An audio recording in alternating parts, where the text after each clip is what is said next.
எனக்கு அதை பத்தி ஒண்ணுமே தெரியாது. தெரியும். அதை தெரிஞ்சுக்காம நான் இங்க இருந்து போக மாட்டேன்.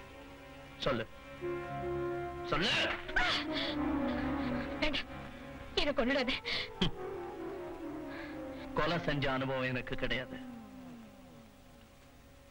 ஆனா இப்ப நீ உண்மையை சொல்லல, இங்க இருந்து நான் கொலைகாரனா தான் வெளியே போவேன்.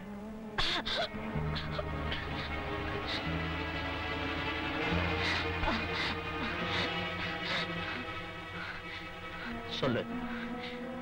சொல்லிடு. அந்த காரை 1 மாசத்துக்கு முன்னாடி தான் வேற ஒருத்தருக்கு வித்துட்டேன். உண்மைதான். யாரது? அடையாறுல இருக்காரு. Address number 10 park street. Number 10 park street. ஆனா நீ சொன்னது பொய்யா இருந்தது.